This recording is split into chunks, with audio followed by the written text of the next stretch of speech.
Good morning and welcome to Business Buzz. Coming up, the Nigerian exchange slips as banking gains fail to offset broad losses. Dangote refinery cut petrol and diesel prices from yesterday. The insurance regulator revokes the license of Nigerian Reinsurance, the first casualty of the new capital regime. Nigerian cement makers bank 3.2 trillion naira in 6 months as prices climb.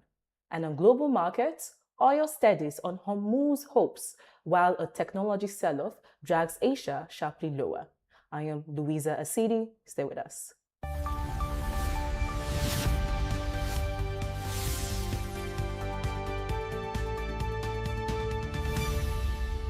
Welcome back. Let's begin with the stock market. The all-share index, the market's main benchmark, edged lower on Thursday, shedding just over 200 points, or 0.33%, to close at 244,692. That trimmed the market's value by around 142 billion naira, leaving it just under 158 trillion naira. It was a mixed session. 23 stocks gained ground, 40 slipped, and 5 held steady. AvaCap led the winners, up almost 10%, with Legend Internet and Honeywell Flour Mills close behind. On the other side, FTG Insurance had the toughest day, down 10%. So it had been a soft, cautious start for the market, with the losers just outnumbering the gainers. Let's look at the petrol prices, where there is some welcoming news.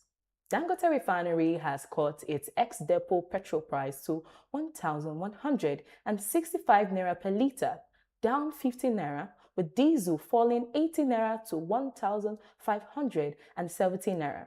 The reductions took effect from yesterday. That means that cheaper fuel feeds directly into transport fares, food logistics, and factory costs, and offers a measure of relief for households and businesses alike. Behind those price cuts, the Dangote Refinery is changing where it buys its crude.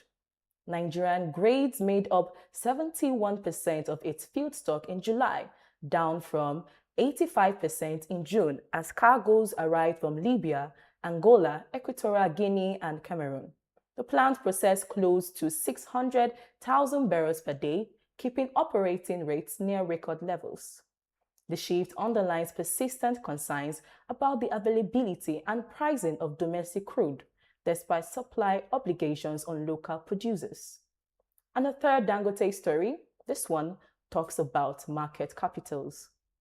Johannesburg Stock Exchange says it is cutting the refinery for a secondary listing after its planned initial public offering in Nigeria later this year.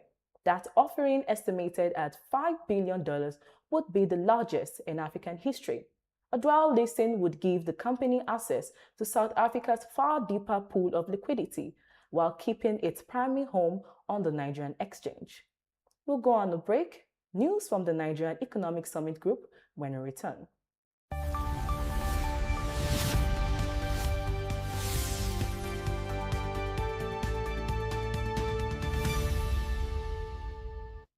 Welcome back. Now to the wider economy. The Nigerian Economic Summit Group says business activity expanded strongly in July, with its performance index rising to 108.6 points. However, the same survey shows investment still shrinking as energy costs, expensive credit, and insecurity squeeze margins.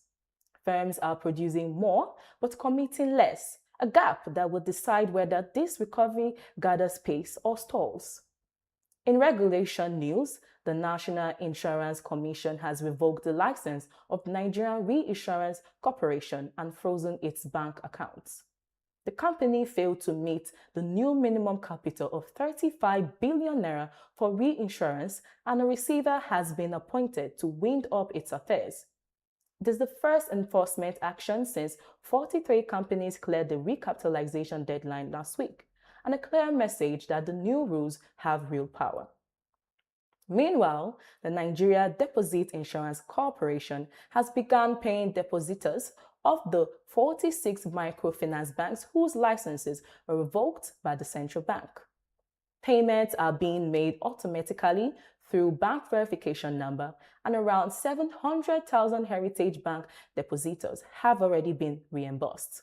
The corporation is now recovering loans and selling assets to settle balances above the insured limit. In energy, the upstream regulator is betting on 22 major offshore projects to attract between $30 and $50 billion in investment by 2030. The Commission says over $57 billion in field development plans have already been approved, with a fresh licensing round planned for this year. Delivered, the projects would lift production, jobs, and foreign exchange earnings. Let's take another break. When we return, a look at the Nigerian cement industry.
Welcome back. Nigeria's three big cement makers earned a combined 3.2 trillion naira in the first half of the year, up more than 26%. Higher volumes helped, but so did prices. A 50-kilogram bag now sells for as much as 13,000 naira in parts of the country. This is a good news for shareholders, a heavier bill for anyone building a home. Now staying home on electricity access, the Rural Electrification Agency has signed an agreement to establish local solar panel and battery manufacturing as 85 million Nigerians, about 40% of the population, still lack reliable grid power. The federal government is also expanding mini-grid rollouts, with states such as Yobe launching hybrid solar projects, while stakeholders urge a phased approach to any ban on solar imports. The direction is clear: power the gap and build the kit at home. Now to the story moving global markets. The United States and Iran say they are close to an agreement to reopen the Strait of Hormuz, with Tehran describing talks with Oman as being in their final stage. Treasury Secretary Scott Bessent told American media a deal could come within days, sending Brent crude below $80 a barrel for the first time in weeks. For Nigeria, an oil exporter, camel prices cut both ways, easing imported inflation, but also trimming the premium on our crude. Markets will be watching for a formal announcement, possibly before the weekend. It's time for one more break. More business buzz still to come.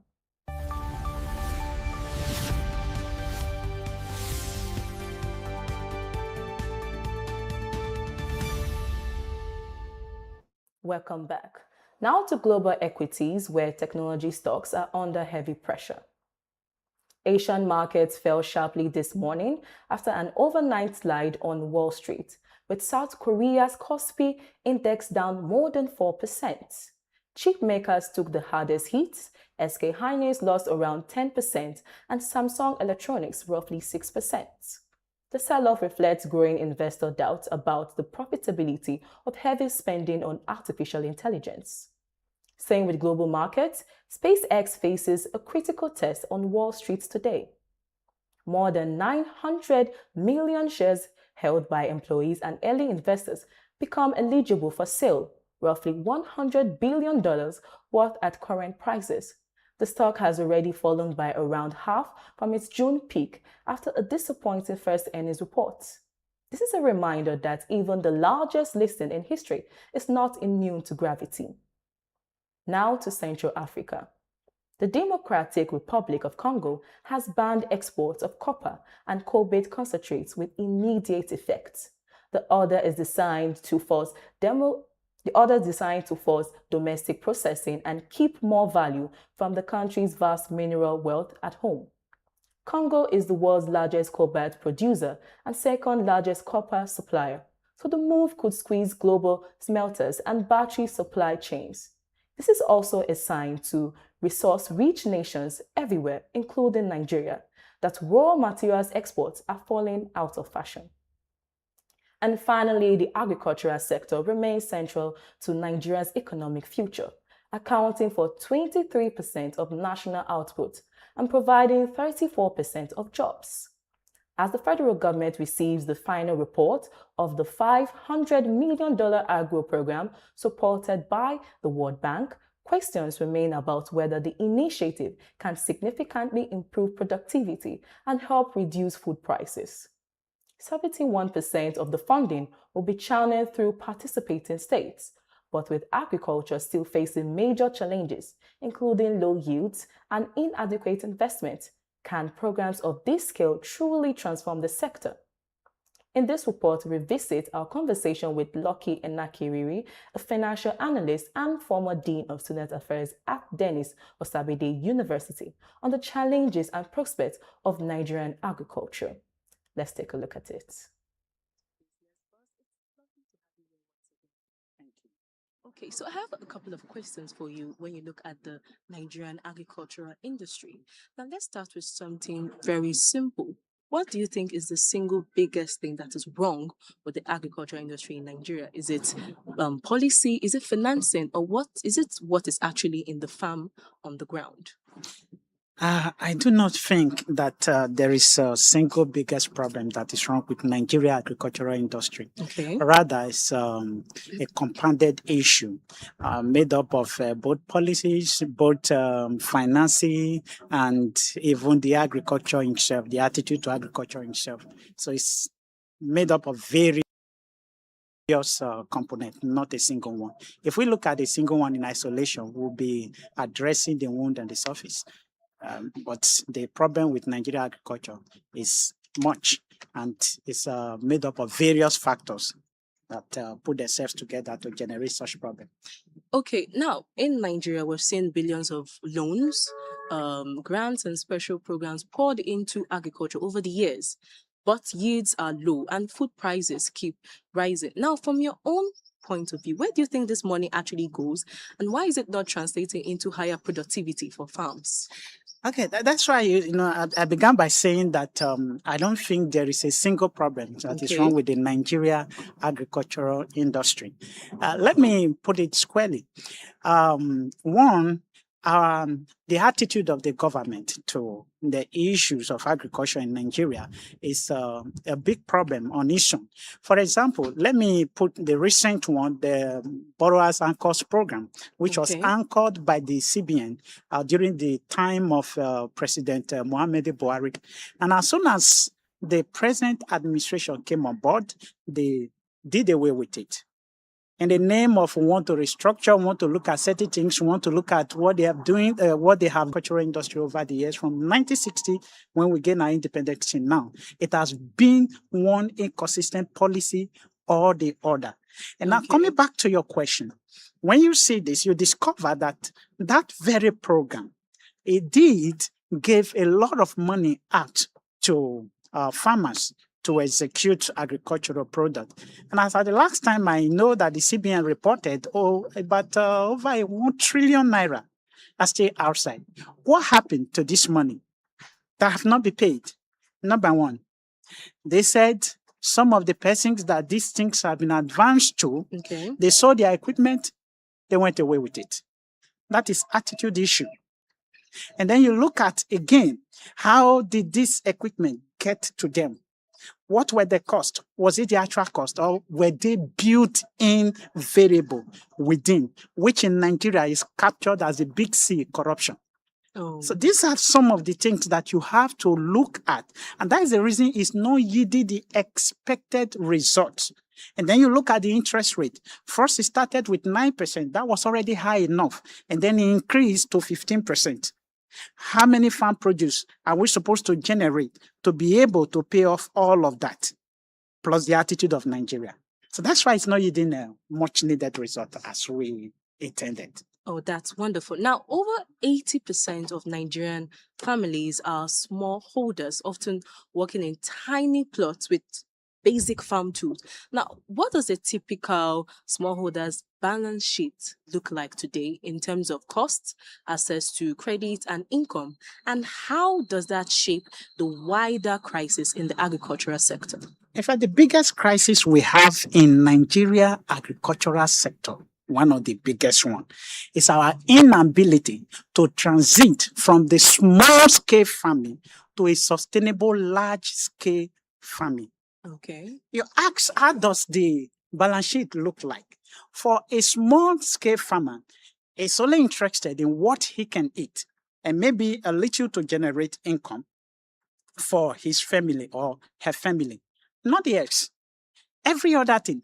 And again, when this small scale farmer and they produce products, what happened to them? We have after harvest spoilage, that wood creeping. So the government is not doing anything about that because we need to have a model wherein the products after being harvested, they are kept safe or they are processed into other products. Then the farmers are guaranteed that this, whatever I am going to do, is not going to be a waste. And that is actually affecting the economy as we have it today. People farm on a small scale, and then at the end of the day, the product could even get destroyed because there is nobody to take it off from them. So it's a big issue as far as we have the situation in Nigeria. Okay. Successive governments announce bold agricultural projects and policies and interventions, but the story on the farm looks a little bit, or I would say a lot different. Now, what do you think are the key disconnects between agricultural policy designs around the states and the implementation at the community and the farm levels? See, in 1960, when Nigeria gained independence, agriculture was the mainstream of the economy.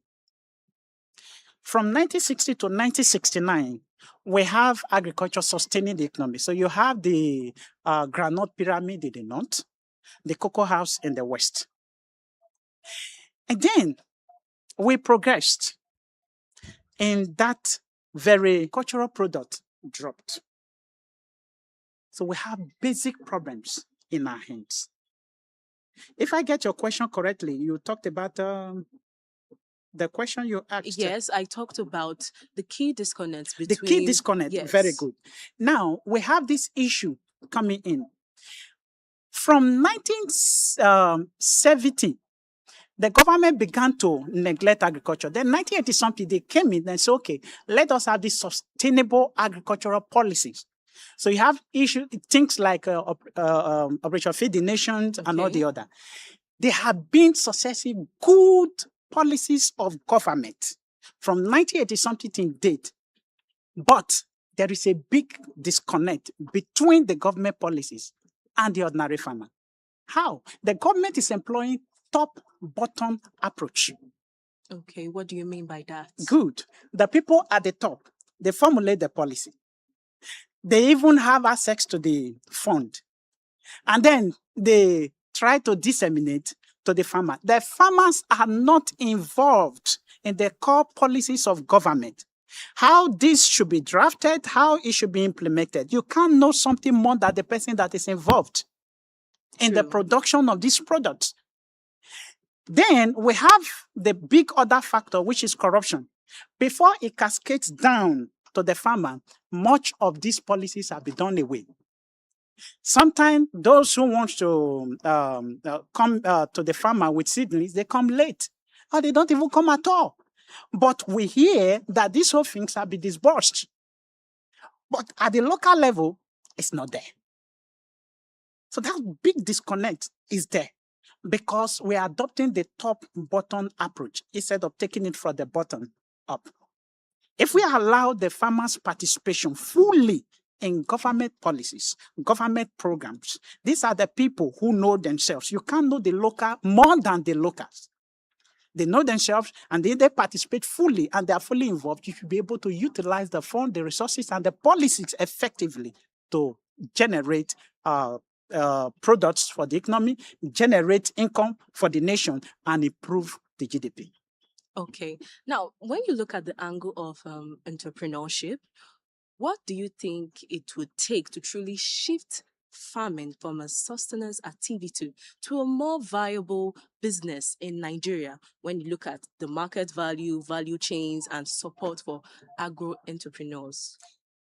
There's basically farming all over the world no longer rely on crude instruments like we have it in Nigeria. We need to shift ourselves from the crude implements being used to technology. Tractors, mechanized have been produced in a large scale. We need to have a program to the farmers and then cascade them to the market place. Marketplace, yes. Have them processed and have them stored properly. If we can do that, we can move that. The use of technology cannot be ruled out. We have to, and we must make use of it. And then government too must come in. For example, in the US, if we look at the, if anything happens, I'm at loss. It wouldn't exist because the government have a program. Either the farm is insured or they guarantee prices. They even have a program to the extent that if there are losses during the year, the government can compensate the farmers. So this motivates people to produce.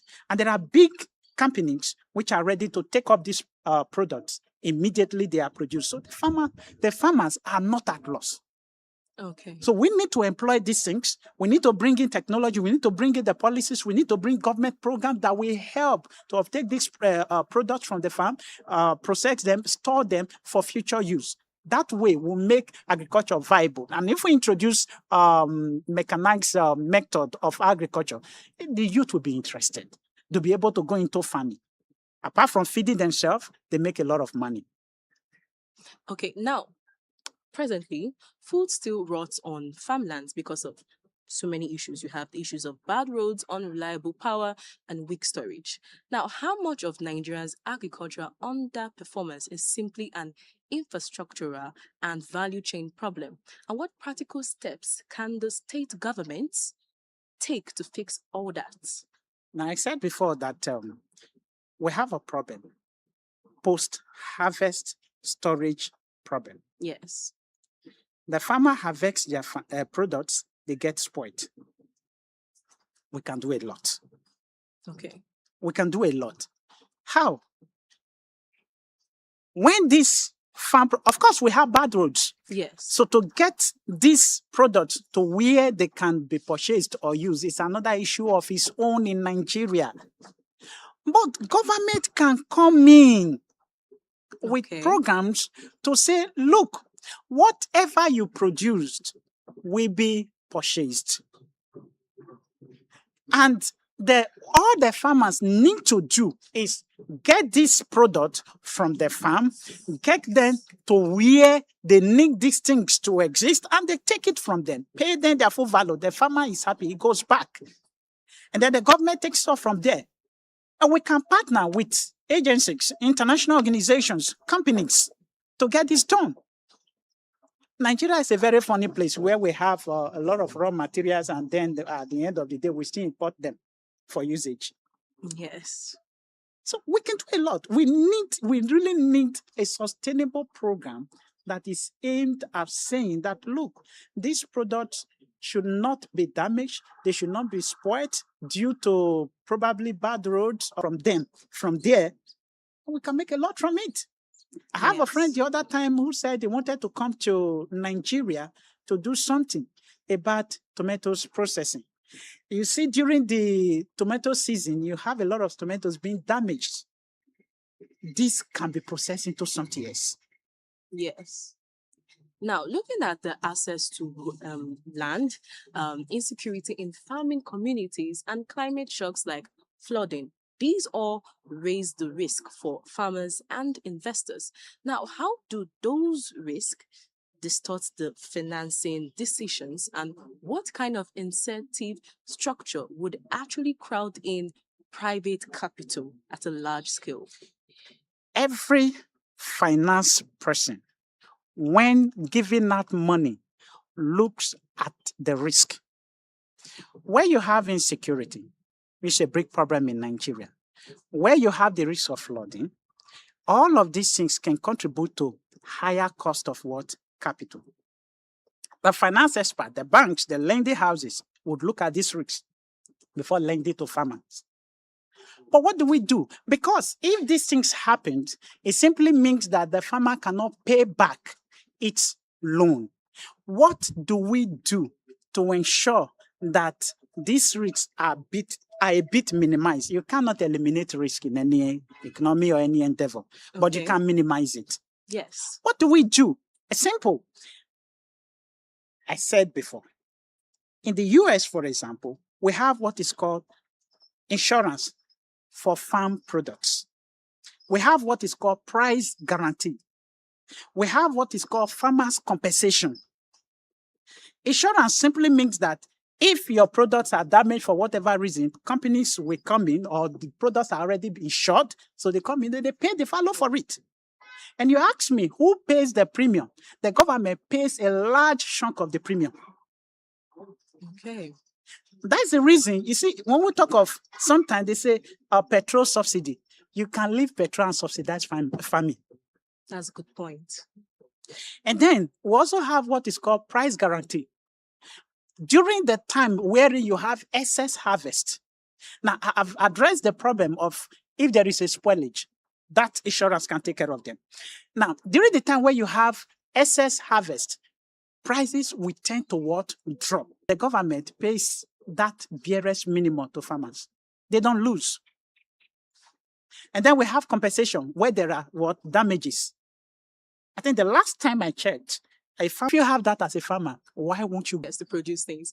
Now, there's something that has been a popular thing for the agricultural industry. Many farmers still rely on local tools, outdated manual tools. That's what they rely on.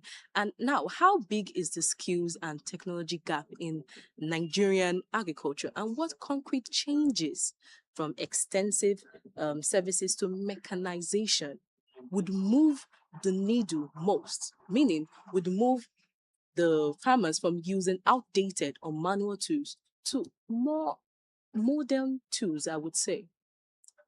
The gap is very wide.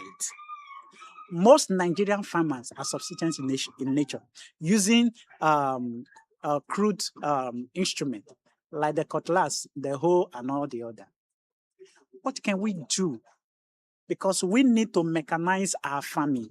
We can't remain with the way we were in 1960. You know, there are problems facing us. The fact that, one, we are not dealing with mechanized farming. Two, the youth are out of the villages, so we have the old people farming anyway. And even if you have to come with machines, equipment right now, they can't make use of it. But what do we do to deal with this problem? Because you cannot produce a large scale with that kind of approach. And even if you have to go into commercial farming with still hands or crude implement, you are not going to make the needed effect. The government can introduce a subsidized program by importing, because we don't have them produced in Nigeria. We can import machinery. The money we use in importing all manner of things, we can increase tariff on those ones, then lower tariff on machinery, instruments, which can be brought into the country.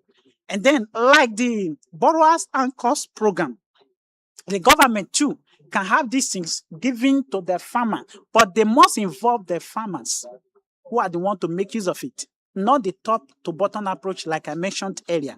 When you give it to them, they should be able to pay back little by little when they make use of these things. That's the thing we can do to mechanize Nigeria farming situation, because until we do that, we will remain where we are as a nation. Okay, now we've had flagship schemes like the Anchor Borough type program, which you have been talking about, and now we have a new $500 million initiative. Now, what kind of transparency and accountability systems are missing today, and how should we measure success so these interventions do not become another waste or another drain in the system? Nigeria is not bereaved of policies. Nigeria has a big problem. See, corruption. When you say accountability, accountability means fund entrusted to someone who utilizes it effectively and report on how he utilizes it. We have a program in this country which says conditional cash transfer to the poor of the poorest or the poorest of the poor. How many poorest of the poor in your village have you seen receiving that money? True. And you see, when we deal with these things, we always go back to the government who is in charge. But to be accountable, we must learn to kill corruption. We must learn to hold the people accountable. Those we put in charge accountable. And it is the man in charge that will be able to do that. Yes, yes. So if we don't eliminate corruption, this will just be like the programs that we've had over the years. From 1960 something, we had all of the programs. Up to 1980s, up to now, we are not bereaved. And even currently, we have a lot of programs. But how will it get to the common farmer? What is that accountability in the middle? What is that transparency in the middle? Not saying there is one person at the top there who is in charge of this program, cascade it down and just give anything in which, or he or she wishes to whoever is this. No. We will have a situation the other time where people who have never been to farm before have to form cooperative society just to access fund, just to access instruments, just to access machines. And at the end of the day, when they access them, they sold them off. That's why we say the farmers must be involved. The farmers must be involved. In every community, the farmers know themselves. Yes. In every state, the farmers know themselves. Yes, yes, exactly. Now, if you had to give one or two decisive actions that the federal and state governments must take in the next 12 to 24 months to turn Nigeria's agricultural system around to feed the country and make farming profitable, what would they be? I would say that the government should give incentive, serious incentives to the youth to engage in mechanized work farming. We have a lot of agricultural graduates today, and they leave the university, they go and seek jobs in the bank. What happens to the training?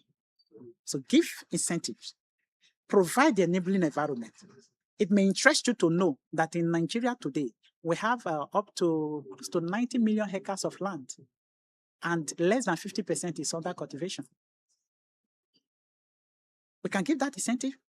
We can provide all the necessary tools that are needed, and we should be able to make agriculture great for our country. Because a nation that cannot feed itself is at war. A nation that cannot feed itself is a crisis. We must not forget that. Yes. Now, looking at the numbers, how sustainable is the current model where the government keeps subsidizing inputs and programs? And at what point do we have to confront the hard truth about the agricultural sector's financial feasibility? The point we have to confront the hard truth is now. We need to tell ourselves the truth. Now, I don't know what we are subsidizing. I'll be honest and frank. I don't know what we are subsidizing. The things that we are subsidizing today, are they extremely cheap compared to the open market? Okay. Now, looking at agriculture in general, where do you see the most promising opportunities in agri-business today? Is it in the processing department, the logistics, the exports, or digital platforms? And is it holding young people back? What is actually holding them back from entering into the agricultural space? The problems of, for me, if I know that when I to do everything I want to do at a very cheap cost. Two, whatever products that I produce will be taken from me. That means I will sell everything. Three, I have access to the necessary equipment that I need. I will run to agriculture. Okay. Okay. Now I have, I think, a question that I would say is directed towards the youth, young graduates, and people in school. Choose to see agriculture as a serious career path. And what do you think must change in terms of training, perspective, and policy to make the agricultural industry more attractive? We have the necessary manpower to deal with the agricultural industry or deal with agriculture in Nigeria. What we lack is the necessary incentives for the youth to engage in agriculture. Problem started strongly from 1970 when the government shifted its focus job. The products of agriculture became something else, and that is how we resorted ourselves into net importers of agricultural products. If we provide the necessary incentive, the youth will return to agriculture. And when I talk of the necessary incentive, I'm talking of both finance, both processing of the products after harvest, transportation of the products from the farm to wherever they should be able to sell them, and then of taking them from the farmers, processing these things, the people will return to the farm. Until we put all of these things in perspective, farming will continue to be a problem in Nigeria. And feeding ourselves will continue to be a problem. Then importation will continue to grow. Okay. When Nigeria decided that enough is enough, let's confront the issues of rice. They encourage rice production, set up all of these factories here and there. So whoever produces rice have a place they can mill them, convert them to whatever, and then they are sold. We went from importation of about 600,000 tons of rice to producers of 7.9 million tons of rice annually. And today, before now, we talk about foreign rice. But today, everyone is talking of Nigerian-made rice. We can do that. We can replicate that in every other sector. Yes, exactly. Not focusing on just one thing. I think oil is our problem because we just see the oil money is very cheap. It's very easy to come by, so we are there. Oh, thank you so much for that. So thank you, Dr. Lucky Enakeri, for your wonderful time today. And I would love to have you soon, anytime else. Thank you very much. And it's nice having spending my time with Dott TV. I'm sure that this television station is going to grow exponentially and it's going to make waves in Delta State and even in Nigeria. Oh, thank you so much, sir, for that. Lucky Enakiri, a financial analyst and the former Dean of Student Affairs at Dennis Osadebe University, sharing his perspective on Nigeria's agricultural sector. This is all we have for you today on Business Buzz. I am Louisa Asidi. Thank you for watching.